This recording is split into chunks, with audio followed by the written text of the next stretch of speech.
پیارے دوستو، گزشتہ مہینے یہ خبر سوشل میڈیا پر وائرل ہوئی کہ امریکی سائنسدانوں کے ایک گروہ نے خانہ کعبہ میں نصب جنتی پتھر حجر اسود کے حوالے سے ایک مضمون شائع کیا اور اس میں یہ دعویٰ کیا گیا کہ نعوذ باللہ حجر اسود جنتی پتھر نہیں ہے بلکہ ایک عام پتھر ہے، اور امریکی سائنسدانوں نے اسی عنوان سے ایک خط سعودی شہزادے محمد بن سلیمان کو بھی لکھا اور کہا کہ اگر تم سمجھتے ہو کہ حجر اسود جنتی پتھر ہے تو پھر امریکی سائنسدانوں کو اجازت دو تاکہ وہ اس کا معائنہ کر کے اصل حقیقت دنیا کو بتائیں۔ پہل تو سعودی شہزادے نے ٹال مٹول سے کام لیا، مگر جب امریکی سائنسدانوں نے اس بات کو بنیاد بنا کر اسلام مخالف پروپیگنڈا شروع کر دیا تو سعودی شہزادے نے امریکی سائنسدانوں کو حجر اسود کے معائنے کے لیے سعودی عرب آنے کی دعوت دے ڈالی، جس کے بعد امریکی سائنسدانوں کے اس گروپ نے 2 قابل ترین سائنسدان منتخب کیے اور انہیں جدید ترین آلات دے کر سعودی عرب روانہ کر دیا۔ جب یہ امریکی سائنسدان خانہ کعبہ میں پہنچے تو وہاں موجود کئی زائرین ان غیر مسلموں کو دیکھ کر آگ بگولا ہونے لگے کہ بھلا مکہ میں کوئی غیر مسلم کیسے داخل ہو سکتا ہے، مگر پھر سعودی شہزادے نے وضاحت کی کہ اگر انہیں یہ ریسرچ کرنے سے منع کر دیا جاتا تو ان کے دل میں موجود بے ایمانی مزید بڑھ جاتی اور وہ یہ تصور کر لیتے کہ شاید مسلم مذہب میں کچھ تو ایسا ضرور ہے جو وہ دنیا سے چھپانے کی کوشش کر رہے ہیں۔ امریکی سائنسدان اپنے ساتھ کئی مشینیں بھی لے کر آئے تھے جس کے ذریعے وہ حجر اسود کی جانچ پڑتال کرنا چاہتے تھے۔ سعودی شہزادے محمد بن سلیمان بھی خانہ کعبہ میں تشریف لائے جبکہ سعودی حکام بھی موجود تھے۔ دوستو، امریکہ سے آنے والے ان دونوں سائنسدانوں میں سے ایک آگے بڑھا اور اس جنتی پتھر کو غور سے دیکھنے لگا۔ یہ اپنے ساتھ کئی کیمرے اور مشینیں لایا تھا جس سے وہ حجر اسود کی بناوٹ اور خدوخال کو چیک کرنا چاہتا تھا۔ جب اس نے اس مشینری سے حجر اسود کی جانچ پڑتال کرنا شروع کی تو کچھ ہی دیر میں اس کے چہرے کا رنگ بدلنے لگا، اس کا وجود زرد پڑنے لگا، چہرے پر پسینے کے قطرے آنے لگے۔ وہ جیسے جیسے معائنہ کرتا جا رہا تھا اس کی حیرانی اور پریشانی مزید بڑھتی چلی جا رہی تھی۔ اچانک وہ گہری اور لمبی سانسیں لینے لگا، گویا اس کی سانس اٹک گئی ہو۔ تھوڑی دیر بعد اس کے منہ سے یہ الفاظ نکلے، یہ پتھر تو واقعی اس دنیا کا نہیں لگتا، یہ پتھر بے حد قیمتی ہے، یہ تو کائنات کا سب سے عظیم پتھر ہے۔ پھر وہ امریکی سائنسدان خاموشی سے مسلسل کئی منٹس تک ٹکٹکی باندھے حجر اسود اور اپنی مشینوں کو دیکھتا رہا۔ لوگوں کو یہ گمان ہونے لگا کہ شاید یہ عبرت کا نشان بن چکا ہے۔ جب سعودی شہزادے نے یہ صورتحال دیکھی تو اس سائنسدان کو کندھے سے پکڑ کر ہلایا تو وہ ہڑبڑا گیا اور چیخ مارتے ہوئے پیچھے ہٹ گیا۔ وہ اپنے پاس کھڑے مسلمانوں سے کہنے لگا، مجھے اپنا دین سکھاؤ، میں دین اسلام میں داخل ہونا چاہتا ہوں۔ اتنے میں ایک باریش بزرگ نے اسے کلمہ پڑھوایا اور مسلمان کیا، جس کے بعد اس کی حالت غیر ہونے لگی اور وہ بے ہوش ہو کر زمین پر گر گیا۔ اس کی حالت کو دیکھتے ہوئے سعودی شہزادے نے اسے فوراً ہسپتال منتقل کرنے کا حکم دیا۔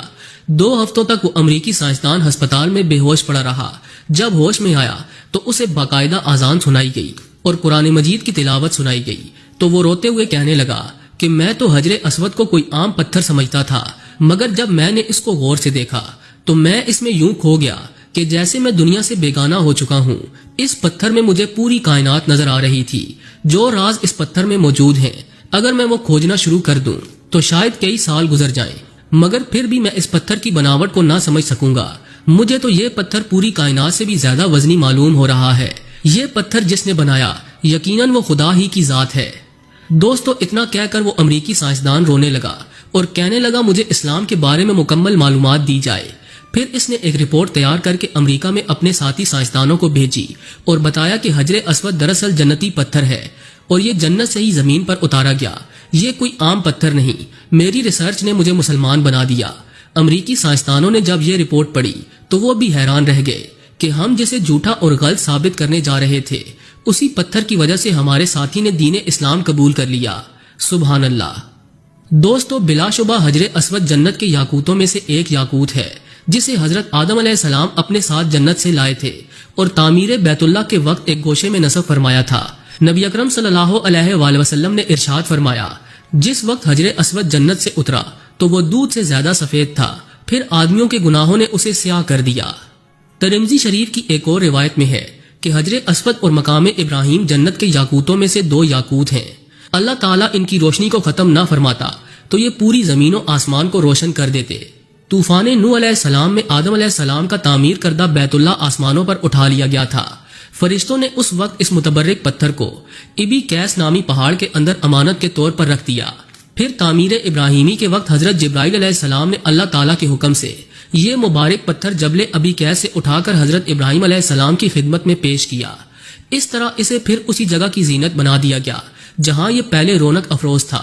حجر اسود کے فضائل و اوصاف میں حضور نبی اکرم صلی اللہ علیہ وآلہ وسلم کے بہت سے ارشادات حدیث اور تاریخ کی کتابوں کی زینت بنے، لیکن جنت کا یہ انمول موتی، عالی مرتبت مقدس و متبرک یاقوت، گردش ایام کی ستمرانیوں سے محفوظ نہ رہ سکا۔ متعدد بار اسے فساق و فجار ظالموں کے ہاتھوں تختہ مشق بننا پڑا، بارہا حوادث کا شکار ہوا اور اس کے نازنین بدن پر کتنے ہی مرتبہ زخم بھی آئے۔ 317 ہجری میں جب مکہ مکرمہ کرامتہ کے دستے تصرف میں آیا تو ابو طاہر سلمان بن الحسن جو کہ کرامتہ کا سردار تھا، اس نے خانہ کعبہ کے حرم میں خون کی ہولی کھیلی۔ 8 ذی الحج 317 ہجری کو اس قدر قتل عام کیا کہ حجاج کی لاشوں سے زمزم کا کنواں بھر گیا۔ شہر اور مضافات کے 3000 بے قصور افراد کو موت کی نیند سلا دیا، جس میں 1700 حاجی اور 700 طواف کرنے والے بھی شہید ہو گئے۔ اس نے یہ سارا کھیل میزاب رحمت یعنی کعبہ شریف جو سونے کا تھا اسے اکھاڑنے، مقام ابراہیم اور حجر اسود چوری کرنے کی نامشکور جسارت کے لیے کھیلا تھا۔ 2 آدمی اس مذموم حرکت کے لیے کعبہ شریف پر چڑھے، مگر آنے واحد میں سر کے بل زمین پر گر کر واصل جہنم ہو گئے۔ مقام ابراہیم تو اس کے دستے تصرف سے محفوظ رہا کیونکہ خدام حرم نے اسے پہاڑ کی گھاٹی میں کہیں چھپا دیا تھا، مگر 14 ذی الحج 317 ہجری میں عصر کے وقت جعفر بن حلاج نے ابو طاہر کے حکم سے حجر اسود کو اکھاڑ لیا، اس پر کئی ضربیں لگائیں اور اپنے ساتھ بحرین لے گیا اور اس کی جگہ خالی رہ گئی۔ تقریباً 22 سال تک یہ مقدس پتھر بحرین میں ابو طاہر کے پاس رہا اور پھر متعدد کوششوں سے اسے واپس لایا گیا۔